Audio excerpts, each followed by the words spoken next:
arranca su Triple Play semanal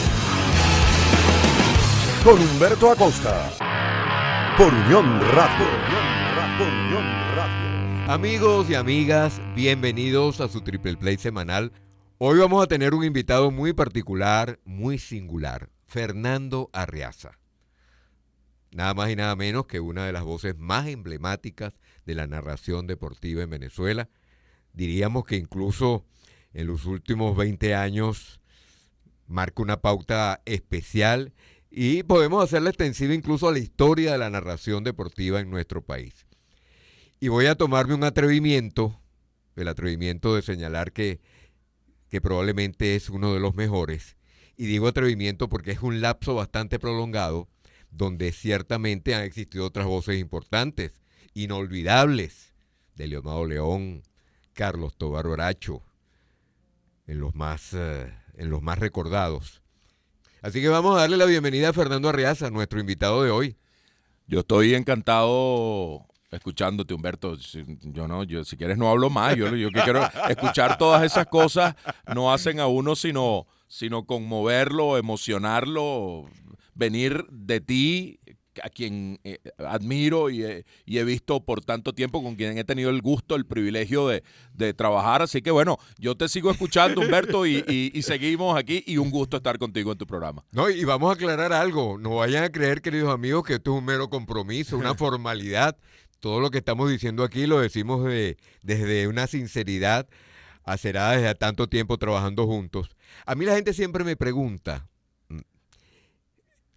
que le describa a Fernando Arriaza dónde están sus virtudes o sus defectos como narrador de béisbol. Y yo siempre apelo a un ejemplo. Yo les digo, mira, cuando yo estoy trabajando con Fernando Arriaza, yo casi no hablo. Y no hablo simple y llanamente porque Fernando tiene una capacidad de descripción de las jugadas en el béisbol muy grande, muy considerable, que me deja a mí mudo, porque qué sentido tiene que yo diga algo que ya él dijo. Y eso a mí me parece extraordinario, trabajo un poquito menos. Pero de toda esa gama que caracteriza a Fernando, a mí lo que siempre me ha llamado la atención es ese don que tiene para describir momentos claves del juego. Créanme que a mí particularmente me emociona mucho, incluso me llega a conmover, y es una actitud, un sentimiento realmente especial. Y yo he tenido la oportunidad de tener que repetir y repetir porque la gente en los programas de Unión Radio pide que escuchar otra vez a Fernando. Entonces la primera pregunta que yo quiero hacerte hoy tiene que ver con eso, Fernando. ¿Cómo es que tú, sin saber qué va a ocurrir, porque nadie está en capacidad de saber qué va a ocurrir en un juego, sobre todo en un juego que va a decidirse a favor del Caracas, tienes esa capacidad para describirlo de esa manera? ¿Cómo tú te preparas, si es que te preparas realmente? Yo vivo, Humberto, intensamente lo que estoy haciendo. Lo canalizo al vivirlo, con la pasión con la cual lo vivo. Lo canalizo y lo distribuyo a través del micrófono con esa misma pasión con la cual yo lo estoy sintiendo. Trato de profesionalizar una emoción para dársela a la gente. Entonces, ciertamente hay jugadas que lo toman a uno por sorpresa. La experiencia es un valor extraordinario en todo esto, porque ya, si bien el béisbol siempre te sorprende y siempre pasa algo nuevo, algo distinto, ya han ocurrido cosas más o menos similares que te van preparando, que te van curando la piel y que te permiten reaccionar ante determinado tipo de circunstancias. Pero, por ejemplo, pasa alguna vez lo que ocurrió en la Serie del Caribe y en el desenlace aquel de la Serie de 2010, cuando le cae el fly en la cabeza a Eric Aybar y Venezuela gana la Serie del Caribe. Nadie se prepara para eso. Ese es para mí el más emblemático de todas tus descripciones. Bueno, porque nadie se prepara para justamente para que a alguien le caiga un fly en la cabeza. Entonces no dejarse superar ni arropar por el momento. Vivir la emoción, tener ese toque de espontaneidad, describirlo lo más fielmente posible y ponerse del tamaño de la emoción que está surgiendo de ese instante y canalizarla de un modo profesional. No sé, gracias a Dios, tengo la facultad para poder interpretar el momento, poder en fracciones de segundo, en momentos, internalizarlo, Claro. y luego sacarlo por la transmisión para que la gente lo viva con la pasión con la cual yo trato de llevárselo. Yo no puedo olvidar esa serie del Caribe 2006 porque después ese relato último lo escuchamos y lo escuchamos yo no sé cuántas veces más. Bueno, porque había ganado el Caracas, por supuesto, pero esa voz, ese eco se repitió y se repitió esa noche allá en Maracaibo, en Valencia. No sé dónde fue exactamente. Sí, en Maracaibo. Esa fue una serie del Caribe 2006 Maracaibo, que se jugó Valencia, en las dos ciudades. Pero vamos a retrotraernos un poco en el tiempo ahora, Fernando. Estamos conversando, amigos, con Fernando Arriaza, narrador, vamos a definirlo como narrador de los Leones del Caracas para no perdernos en tantas facetas de su trabajo. ¿En qué momento de tu vida tú decidiste ser narrador? Yo tengo entendido que tú te paseaste, corrígeme o no, por ser abogado, te paseaste por ser marino, por estudiar en la Escuela Naval de Venezuela. No sé en qué momento, eso fue antes, fue después de querer ser narrador, cambiaste todo eso por ser narrador, ¿qué fue lo que pasó allí?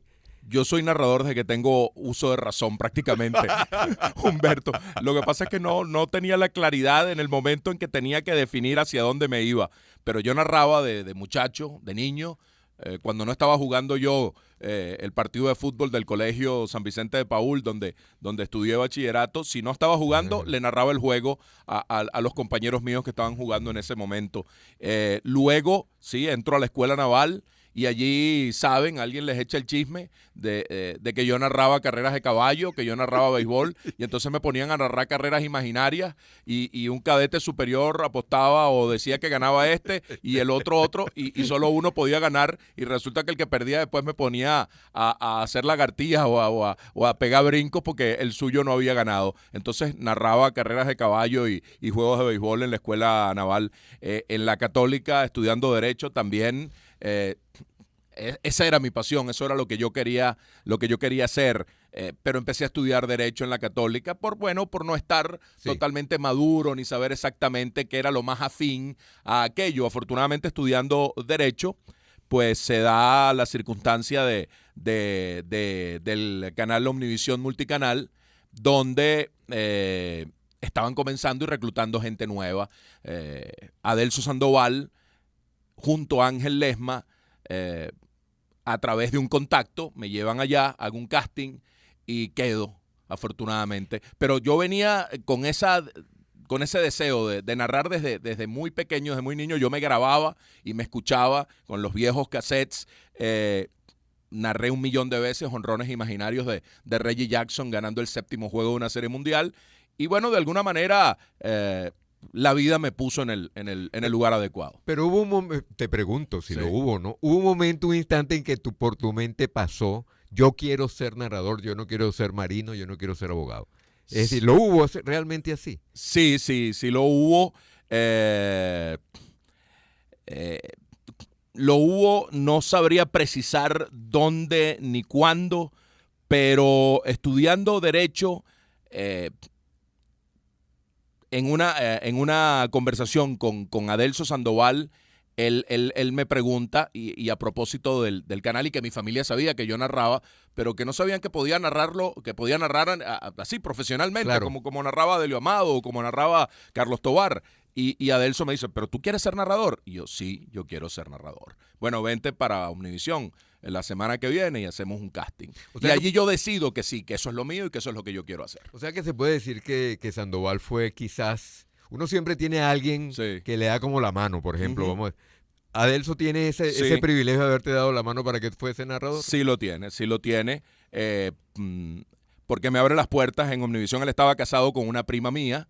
En las reuniones familiares conversábamos eso, y entonces tenía que darse una especie de puerta o de opción que nace con Omnivisión Multicanal, que estaba buscando gente nueva y que estaba abriendo muchos campos para transmitir deportes, porque estaba afiliándose a ESPN y tenía proyectos importantes para el béisbol. Pero resulta que cuando yo voy a ese casting, Humberto, lo primero que me ponen a hacer por alguna equivocación es un casting de noticias serias, de noticias. Yo me acuerdo que leí y digo, bueno, hubo un bombardeo en no sé dónde y la nota la tiene Unai Amenábar, me acuerdo perfectamente. Y le doy una especie de pase a Unai Amenábar. Cuando salgo del casting, que lo hice bastante bien, yo siempre en bachillerato y en el colegio leía bien, Sí. me ponían a declamar, me ponían a leer para el grupo, porque siempre tuve buena lectura, con claridad y gracias a Dios tenía una buena voz. Entonces, le digo cuando salgo del casting a Adelso y a Ángel Lesma, que pasa a ser importante también en ese momento, le digo a Ángel, caramba, sí, qué bueno, ojalá se dé algo, pero yo lo que quiero es narrar deporte. A mí lo que me gusta es la narración deportiva. Y me convocan a un segundo casting unos días después, ya para narrar un juego de béisbol, que me acuerdo que era un jonrón de Fred McGriff en el casting, y yo narro mi jonrón, que ya yo lo tenía preparado, ya yo lo tenía listo, narré mi jonrón, y 15 días después estaba empezando en Omnivisión Multicanal. Y tú estabas tan nervioso en ese primer juego como estoy yo en este momento. ¿Cuál fue ese primer juego, digamos que oficial, que narraste? Ese primer juego fue de los Rojos de Cincinnati, no recuerdo contra quién. ¿Y dónde fue? Fue en En Omnivisión, mismo Omnivisión. con Luis Alfredo Álvarez y con Domingo Álvarez. Y Edison Sánchez. Yo le narré el intermedio a Luis Alfredo Álvarez. Eso fue un 15 de marzo de 1990. Esas fechas no se pueden olvidar jamás. No se pueden olvidar. 2 días después, yo en esa época jugaba en la Católica, jugaba béisbol y estaba participando en los juvines como parte de la selección que dirigía Manuel González allá en la UCAP. Y los juvines fueron en Valencia. Y te cuento esta anécdota para justamente precisar lo de los nervios que me acabas de preguntar. Termino yo mi juego de béisbol y me vengo rapidísimo a Caracas porque me tocaba una transmisión ese día. Yo no sé si fue que no me preparé, que no lo asumí con el rigor profesional que debía hacerlo, pero llegué más nunca volví a llegar casi que empezando un juego. Me prometí a mí mismo ese día que yo tenía que llegar 2 horas antes, 3 horas antes del juego para preparar la transmisión. Porque ese día, para cumplir con mis compañeros que estaban jugando béisbol allá en Carabobo, en Valencia, me retrasé un poco y llegué a la transmisión pocos minutos antes. A mí me tocaba de todas maneras el intermedio, los 3 innings del medio que me daba Luis Alfredo. Pero resulta que cuando me tocan, no me dan el pase, sino que entro yo directo en cámara. O sea, se prendió el bombillito rojo y de pronto me veo yo enfocado. Y Humberto, hay 1000 maneras de saludar. Buenas tardes, un gusto en saludarles, qué gran placer. Tantas maneras de saludar y yo no hallaba cómo saludar a la audiencia. Y tú sabes lo que yo dije, que lo he contado varias veces, pero resulta muy chistoso. Le dije, le saludo con gran simpatía. ¿Ah? Fue una frase más ridícula que esa. Bueno, al día siguiente todos mis amigos de la Católica y mis compañeros, ay, mira el narrador simpático.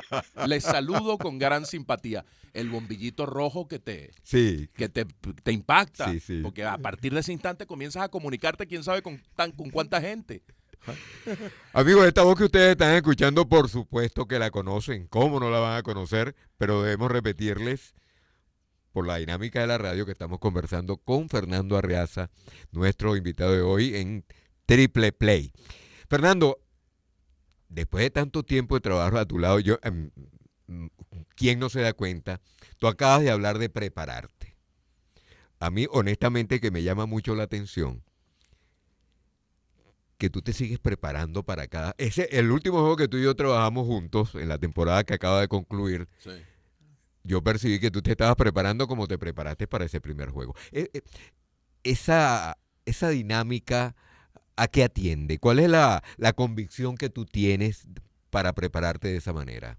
A un compromiso que uno tiene con la audiencia, a llegar y no improvisar, sino tener todo el bagaje posible de material acumulado, de conocimientos para ofrecérselo a la audiencia. Es una cuestión de de respeto, de convicción, Sí. de saber que hay un compromiso y que uno construye algo en base a eso y que esa credibilidad de la cual uno vive y que llega a construir solo se sostiene si uno mantiene ese ritmo y esa rigurosidad en el trabajo. El día que yo deje de hacer eso, ese día diré, mira, ya no siento pasión, ya no tengo este compromiso, ya es hora de irme, de pensar en otra cosa o de simplemente, bueno, ya se cumplió el ciclo. Pero en la medida en que yo esté aquí asumiendo el compromiso de transmitirle a la gente, sean los Leones del Caracas o sea en televisión, y esa gente espere de mí eso, lo prepararé con el mismo rigor de la primera vez. Fernando, hay un punto en común, sí, yo me atrevo a decir que en todos los comunicadores sociales que nos dedicamos al deporte, fuimos fanáticos. Sí. En el más amplio sentido de la palabra, aficionados, fanáticos, de luego.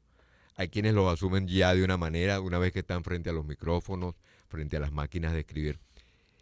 ¿Qué queda de Fernando Arriaza, de ese aficionado a los deportes, o al béisbol, o al básquet, o al fútbol? Sí, esa es una pregunta que no es fácil de responder, porque sí queda, porque yo tengo una gran pasión por el deporte que es la misma pasión que tenía como aficionado. Lo que pasa es que se fue transformando y se fue profesionalizando. Entonces, yo hoy día, para decirlo con claridad, no soy fanático de los Leones del Caracas. Uh-huh. Estoy vinculado a los Leones del Caracas, tengo un compromiso, como yo le digo, con la Legión Caraquista, y ese compromiso tengo que canalizarlo de manera profesional y llevarle las emociones del equipo con toda la capacidad posible, pero dejando a un lado al fanático, al aficionado. Yo sigo disfrutando cuando voy a un juego de pelota, pero ya no aquí, sino que, por ejemplo, tengo la oportunidad de ir a ver a los Yankees, que es otra de mis grandes pasiones. Voy a ver a los Yankees, no trabajo para los Yankees, pero tengo la oportunidad de ir a verlos y disfruto el juego como ese aficionado muchacho que creció amando el juego. Y allí vuelvo a ser el fanático, el aficionado. Pero cuando se trata de trabajo hay que separarlo, hay que dejar de un lado el fanatismo para ser el profesional. Tú has narrado, Fernando, básicamente béisbol, ese es, digamos, tu deporte principal, pero te hemos escuchado narrando fútbol, por ejemplo, los mundiales de fútbol en televisión, te hemos escuchado narrando básquetbol aquí también en Unión Radio. Para la gente que se está incorporando a los deportes o que sueña ser narrador como fuiste tú, como soñaste tú, ¿qué diferencia puede haber entre narrar básquet, narrar fútbol y narrar béisbol? Narrar fútbol y narrar béisbol es una diferencia, pero abismal, tremenda.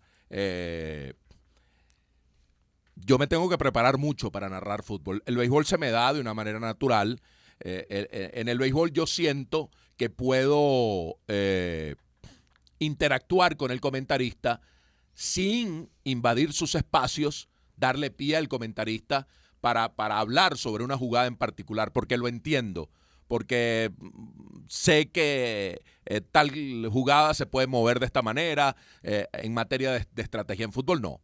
En fútbol yo lo que hago contigo, Humberto, en las transmisiones de los Leones, de a veces hablar, interactuar sobre una jugada en particular, yo no me pongo con Carlos Horacio Moreno ni con Cristóbal Guerra en la misma tónica porque yo no entiendo el fútbol. Entonces yo no le puedo decir, profe, ¿qué le parece si sacan un defensa y juegan con un 4-3-2? No, porque no, tengo que saber qué terreno piso y tengo que prepararme para ello y esforzarme mucho más para poder narrar fútbol. Y la dinámica del fútbol se parece un poco a la de básquet. Yo cuando me tocaba un mundial de fútbol en Venevisión, pedía en la radio que no me pautaran más para béisbol o para los juegos, por lo menos un mes antes del mundial de fútbol, para, valga el término, desintoxicarme un poco de los términos beisboleros y poder encarar el fútbol con mayor autenticismo, ¿no? Ser más genuino a la hora de transmitirlo. Y sí, pedía que me pautaran para hacer más juegos de básquetbol, porque la dinámica de la transmisión del básquetbol se parece un poco a la del fútbol y me ayudaba a tomar un ritmo distinto de narración. Entonces, sí, hay que separarlo y es totalmente distinto narrar béisbol con respecto a fútbol y a básquetbol. Bien, amigos, continuamos con su triple play de esta semana, conversando con Fernando Arriaza, una de las voces más emblemáticas de nuestro deporte profesional, particularmente en el béisbol. Hace un momento conversábamos con Fernando sobre esa versatilidad que él ha mostrado narrando béisbol, fútbol y básquet. ¿Cuál de los tres te gusta más? No, me gusta más en el que me siento más cómodo, el béisbol. Yo pongo en mi currículum, en mi resumen, soy un enamorado del deporte y mi pasión es el béisbol. Así lo presento yo creo que es una manera de responderte. Sin embargo, Fernando, fíjate, es como una suerte de prejuicio, es una manera es un punto de vista, a lo mejor no es así realmente. A mí me da la impresión, sobre todo en el caso de la radio, que se trata de establecer una diferenciación entre el narrador y el comentarista en cuanto, digamos, al conocimiento del juego. Yo soy de los que creo que el narrador tiene que saber tanto de béisbol como un comentarista, porque tú no puedes narrar béisbol sin saber béisbol o básquet. Por supuesto, es así, es así. Lo que tiene que tener el narrador es la gracia para narrar, pero tener los conocimientos fundamentales del juego, y por eso yo en el béisbol me siento cómodo y me siento con la capacidad, repito, sin invadir el espacio del comentarista, respetando sus espacios, describiendo mi jugada, disfrutándola en la descripción, siendo lo más descriptivo posible. Yo no termino la jugada diciendo, bueno, pero qué barbaridad, ¿por qué no hizo lo otro? Le debieron haber traído otro pitcher. No, ya ese análisis, si es una jugada de esas características, le corresponde al comentarista. Pero yo sí puedo, en un momento dado, darle el pie al comentarista, interactuar con él, darle una opinión después de que él dé la suya sobre una jugada estratégica en particular. Me siento en capacidad de eso en el béisbol y por eso lo disfruto tanto y más aún cuando hay esa empatía, cuando está uno con alguien con el que se puede profundizar en el análisis del juego. Esos tres juegos tienen un punto culminante cada uno de ellos. En el béisbol el jonrón, sí. En el fútbol el gol, en el básquet tal vez la clavada o una cesta importante. Uno aprende con el tiempo, cuando digo uno, el que no es narrador, uno se da cuenta cómo, no sé cómo describirlo si es así realmente. Yo siempre digo que la gran angustia, la gran razón de ser de un narrador, en el caso de béisbol, por ejemplo, es lograr la descripción de un béisbol muy original, muy singular, que lo diferencie de los demás.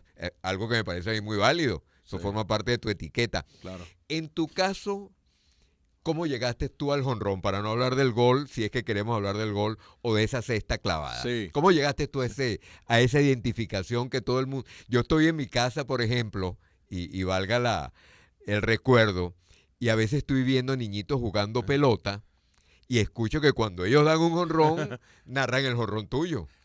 ¿Cómo es eso? Y no hay nada que a uno lo emocione más y me llene de más satisfacción que eso que tú acabas de decir, Humberto. Y que me ha pasado también que están unos muchachitos jugando una caimanera, una partida, y de pronto uno narró el jonrón como yo lo narro. Allí siento yo que todos estos años de esfuerzo, de dedicación, han valido la pena y que hay desde niños un grupo de gente que valora tu trabajo. Yo llego al jonrón porque yo escuchaba el de Delio, escuchaba el de Felo Ramírez, el de Don Carlos, esos jonrones clásicos, y yo pensé, y el jonrón, como te dije hace un rato, en el casting ya yo tenía listo mi jonrón. Yo fui y narré aquel jonrón de Fred McGriff en el casting, con el olvídenlo. Después el enorme... O sea que ese jonrón tuyo de hoy en día se remonta a ese tiempo. A niño, a muchacho, sí. Qué maravilla. Sí, porque más que una palabra descriptiva, yo sentía que debía establecer un concepto. Porque si fuera una palabra descriptiva, yo diría olvídenla a la pelota. Exacto. Porque... Bueno, se trata y se refiere a la pelota, pero resulta que aquí no se refiere propiamente a la pelota, sino a la dimensión del batazo, que no hay manera de atrapar, que el outfielder no puede hacer nada. Correcto. Olvídenlo. Correcto. Nada que hacer. El enorme viene después, como parte de la dinámica, un día narrando el jonrón, debe haber sido uno de esos tablazos espectaculares que cuidado si fue el de Andrés Galarraga contra Kevin Brown allá en el Pro Player, Sí. El de 529 pies, Eso lo escuché yo por radio en mi casa. que fue tan grande que dije, ¡enorme! Y después el olvídenlo. Y bueno, y entonces ya establecí esa dinámica en el jonrón de el olvídenlo ser precedido por el enorme. Pero como te digo, el olvídenlo obedece más a un concepto que a una palabra descriptiva. Porque, mira, un jonrón no es para que lo olviden, sino para que lo recuerden. Claro, claro. Y una vez alguien me lo dijo, mira, alguien que conocemos muy bien, Alfredo Villasmil Franceschi, para no... Ajá. ¿Qué es eso? ¿Cómo tú vas a decir olvídenlo? Si eso hay que recordarlo. Mira, Alfredo, espérate un momento. Y le expliqué. Leíste esta explicación que eso me no acabas de es dar. eso no es una palabra descriptiva, eso es un concepto. Y el hombre quedó convencido. ¿Ah? Nombraste ahorita Galarraga y te adelantaste. Bueno, por supuesto, forma parte de la dinámica de la entrevista. Es muy difícil después de tanto tiempo narrar juegos, de estar narrando juegos, tratar de escoger un jonrón en particular. Sí. Pero es ese de Galarraga el que más te ha emocionado.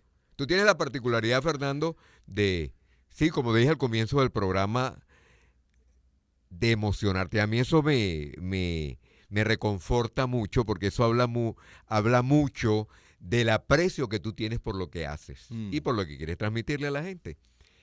Pero me imagino que habrá muchos jonrones que te emocionaron y Sí.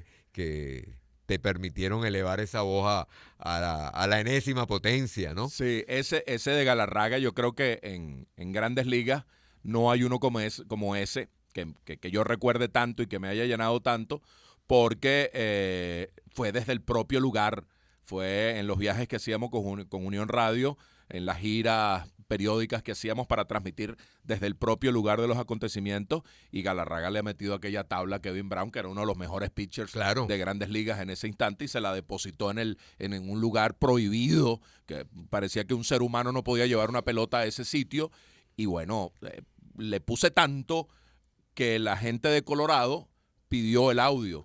Vino y lo pidió el audio para llevarlo de recuerdo. No sé qué habrán hecho con eso, pero vinieron a pedirlo. En algún lado estará. En algún lado debe estar por ahí ese estacazo de Galarraga. En Venezuela, el de Abreu, que empató y forzó el séptimo contra Lara, que Abreu hace los gestos cuando viene por tercera como levantando al público, también lo recuerdo mucho, y recuerdo que Abreu incluso, que es de las pocas veces que uno recibe un reconocimiento de parte del jugador. Sí. Bob es tan distinto, Bob es un tipo tan especial que 2 veces lo hizo, con aquel jonrón y luego con un out que hizo en la goma en Maracaibo, un batazo de José Pirela, que Zulia empataba si anotaba el corredor que venía a la goma, y Abreu ya de 40 y pico, un año antes de retirarse, hizo ese tiro y sacó el out en la goma en forma increíble, y la narración... me emocioné y le puse mucho, sí. Y cuando nos veníamos montando en el avión de regreso de Maracaibo al siguiente sitio donde íbamos, Bob vino y se me acercó. Caramba, qué clase de narración, te felicito. Qué maravilla. O sea, Abreu es el único que ha hecho eso, sí. Y uno no espera que lo hagan los jugadores. Si lo hace la gente, la audiencia, eso sí es normal, pero que lo haga un jugador, y bueno, por eso tengo esos recuerdos especiales de Abreu. Y yo creo que el que más recuerdo son los dos, primero el de Gregor Blanco contra el Kid Rodríguez para empatar el juego con 2 outs en el noveno, en el cuarto de la serie contra Magallanes en 2010, y luego el de Jackson Melián. Me tocaron los dos. Me tocó empatar el juego en el noveno y me tocó el de Melián para dejar en el terreno contra Joel Hernández, y eso... Por lo que uno mira cuando revisa en YouTube y en estas cosas, sí. Que uno pone algo ahí, esos son los que salen y pareciera que son los que la gente también más recuerda. ¿A ti no te preocupa mucho? Es algo que yo también he aprendido. A mí me gusta mucho observar. Y observo, en el caso de la radio, observo a la gente que está a mi alrededor. A mí me da la impresión a veces que hay cierto afán, un afán sano, por favor, ni mucho menos, entre los narradores. Los narradores son el alma de las transmisiones de radio. Yo creo que hay que convenir en eso. El narrador es el que marca la pauta. La gente recuerda al narrador, como lo decíamos hace un momento. Sí. Ajá, y ahora voy. Narrar el juego, comenzar o en la segunda mitad. ¿Qué hay en eso? ¿Qué hay detrás de todo ese afán supuesto? ¿Comenzar o terminar? Lo importante, creo yo, es el balance y que se lleve una pauta equilibrada. Si te toca abrir, te toca abrir. Claro. Y ojalá te toquen momentos buenos abriendo el juego. Pero a mí me gusta más y disfruto mucho más cerrar. Distinto a ese criterio de que abrir es lo importante y que el que abre el juego o la transmisión es el papaupa, ¿no? O sea, además que yo no creo en papaupas ni en una figura aislada, yo creo en el trabajo en equipo, en que todos estamos allí para empujar en la misma dirección y sacar la transmisión adelante entre todos. Entonces, pero yo disfruto mucho más cerrar un buen juego de pelota y que gane el equipo para el cual tú estás narrando. O el desenlace de una final que te toque por fortuna en medio de la pauta y que un día te tocó abrir, otro día te tocó cerrar, que por fortuna, como me pasaba en Venevisión, se definió la serie en el sexto juego. Afortunadamente me tocó cerrarlo a mí y yo hago la narración del desenlace de todo un campeonato. Entonces, evidentemente, eso solo ocurre si cierras. Claro. Porque si te tocó abrir ese día no hay manera. A menos que vaya extra inning, que una vez me pasó también. Fue extra inning y me tocó cerrar igual porque después hay una alternabilidad en el extra inning. Pero cerrar un juego de pelota emocionante es donde tú puedes sacar a relucir todo eso de lo que hemos venido hablando, Humberto. No cabe duda que ustedes saben que estamos conversando con Fernando Arriaza, pero tenemos que recordarlo, es nuestro invitado de hoy en Triple Play. Fernando, ya para terminar en cuanto a esos signos emblemáticos y el gol. Hay que reconocer que el gol, el fútbol, y tú lo sabes muy bien, es el más universal de los deportes. Sí. Tiene ese don, esa característica por razones culturales, en fin, que quizás no valga la pena o no tiene mucho sentido hablarlo en este momento. ¿Y el gol tuyo? ¿Qué has hecho tú con el gol tuyo que es tan? Es yo creo que esa catarsis que da el gol difícilmente, por la dinámica del juego, del fútbol, no tiene nada que ver con que sea mejor o peor que otro deporte, pero ¿cómo es tu gol? Sí, el gol se produce a veces uno por juego y es el momento culminante. El jonrón es mucho más frecuente y a veces hay varios por partido, pero el gol a veces es uno solo y eso es lo máximo. Hubo alguien que me dijo alguna vez en tono de broma, oye, ¿por qué no narras el gol? ¡Golvídenlo! ¿Ah? Y yo estuve a punto de comprárselo. No era mala la idea. No, pero ese sí lo tuve yo que más o menos preparar. Cuando Gonzalo López Silvero me encomienda a mí narrar en el Mundial de Estados Unidos 94, oye... ¿Lo pensaste? Lo pensé y acepté el reto. Fue tu primer fútbol, el Mundial del 94 de Estados Unidos. Fue mi primer Mundial y estaba yo recién entrando a Venevisión. Yo sentí que debía darle una majestad al gol. No pusiste peros. No puse peros. Aceptaste de una buena vez. Acepté y me preparé. Yo jugué mucho fútbol. Yo jugaba más fútbol que béisbol de muchacho. El fútbol me gustaba tanto como el béisbol para practicarlo de muchacho. Y creo que tenía más habilidades para jugar fútbol que para jugar béisbol. Y por eso el deporte como tal no me era ajeno. Lo llevo también como una cosa muy importante en mis recuerdos y en mis pasiones de muchacho y como te decía también al principio, narraba los juegos de mis compañeros cuando yo no estaba, porque yo estudié en un colegio de sacerdotes donde solo se jugaba fútbol, claro. No había béisbol. Entonces, si yo no estaba jugando, le narraba los juegos a mis compañeros o al de la sección B y se ponían un poco muchachitos alrededor mío y muchachitas y gozaban un mundo conmigo narrando los juegos. Tu destino era ser narrador. Sí. Entonces yo sentía que debía darle una especie de majestad al gol. Y dije, bueno, esto es un señor gol, ¿no? Pero esto no cuadra. Y entonces surge, señores, gol. Y ahí me quedo con el gol lo más alto posible, según las características del gol, según las circunstancias de juego, ponerle un poquito más, porque esa es la lectura que también uno debe hacer. Hay goles de goles y hay jonrones de jonrones. Tú no puedes narrarlos todos igual. Algunos tienen un significado mayor, algunos menor, algunos es simplemente una rutina. Algunos son del adversario. Cuando uno narra con la Vinotinto, evidentemente uno le pone un poco más de emoción al gol de la Vinotinto, al gol del adversario, que tampoco puedes dejar de narrarlo porque Claro. eso no sería profesional. Es como que si yo con los Leones del Caracas no narre un jonrón de Robert Pérez con Cardenales de Lara. No, eso no sería profesional. Porque aparte además tienen una pauta comercial, tienen Sí. una mención especial que condiciona un poco eso. Entonces surge el Señores como para darle majestad al gol, y ese sí lo busqué. Ese no fue una cuestión casi que como espontánea, como fue desarrollándose el estilo de la narración del jonrón. Ese yo di vueltas para conseguir algo. Bueno, en todo caso podemos concluir que tu jonrón y tu gol son originales. Son originales. Sí. Mira, tú solamente no vas a estar conversando con Humberto Acosta hoy. Hoy vas a tener que vas a escuchar otras voces tanto más importantes que las de Humberto Acosta. Porque eso sí está difícil. ¿Ah? Bueno, bastante. La casa siempre ha sido de bastante deporte, ¿no? Siempre ha sido como el alma de la casa, ha sido todo girando en torno al deporte.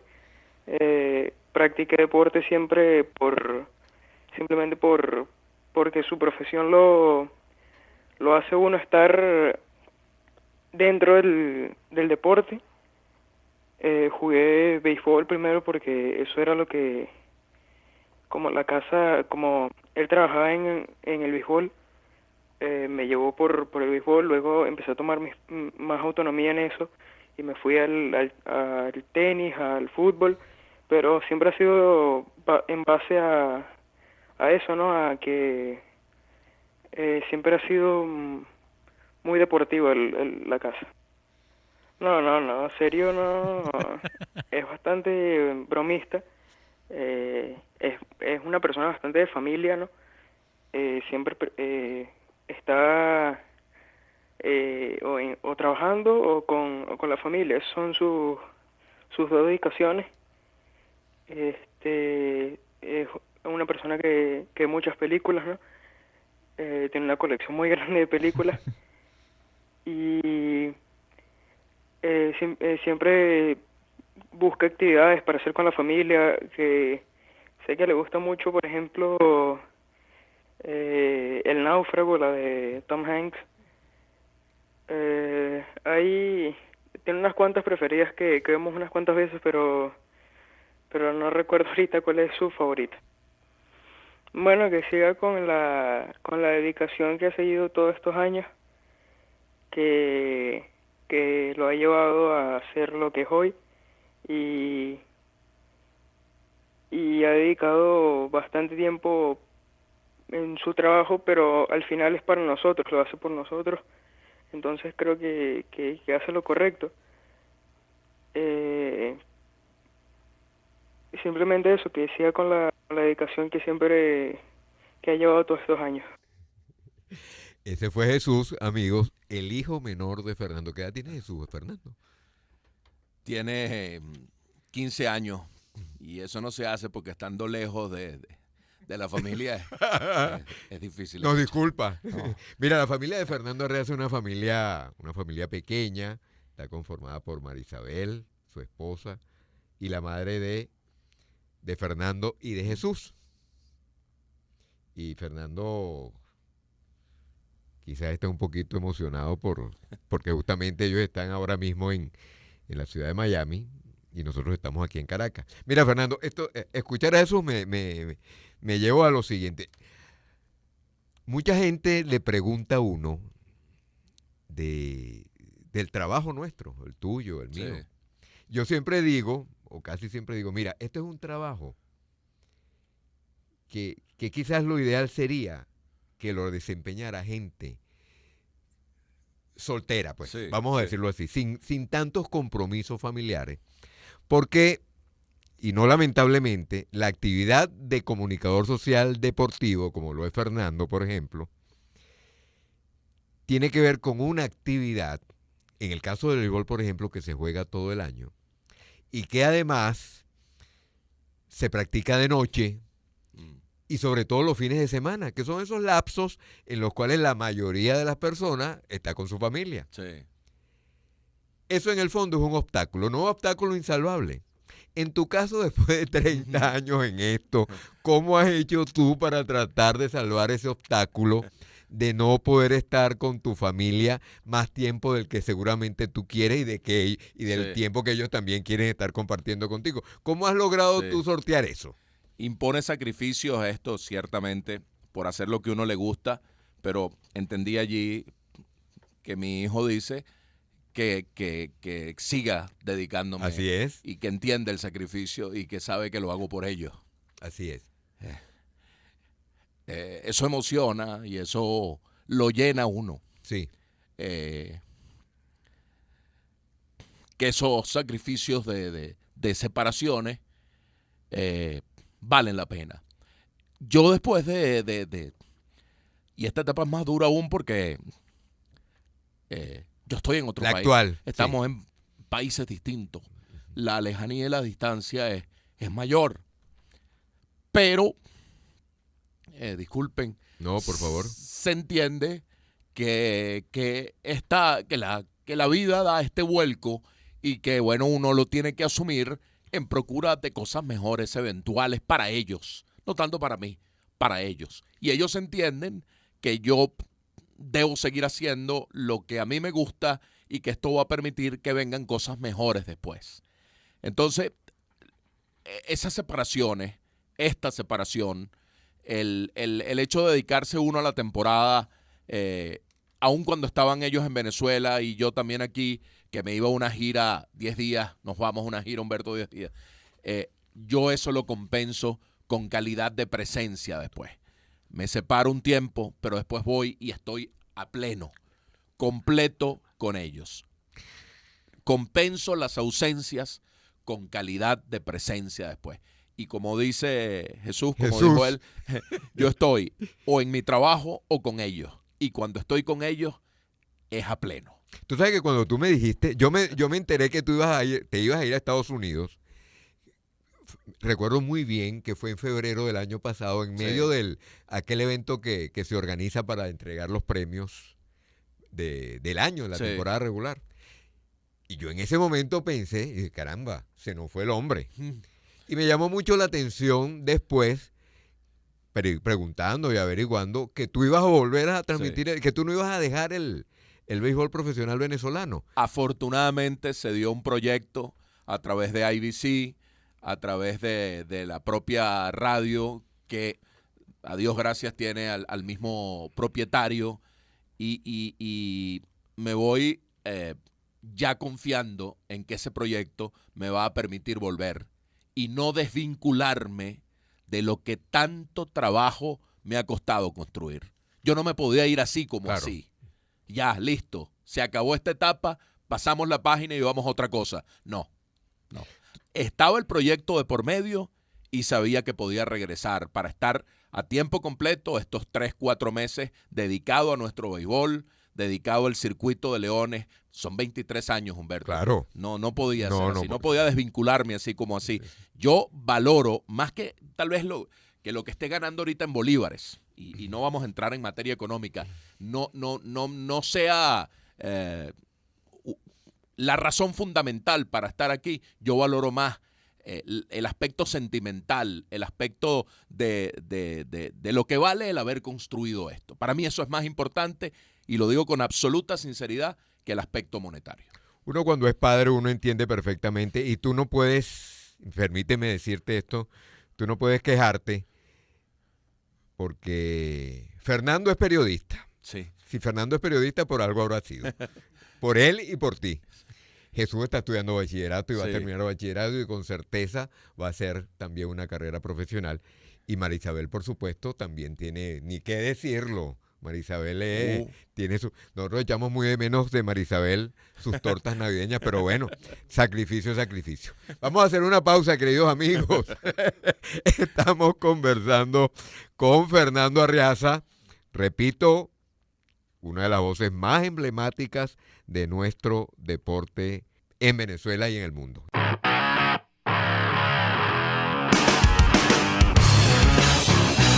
Termina un episodio más de Triple Play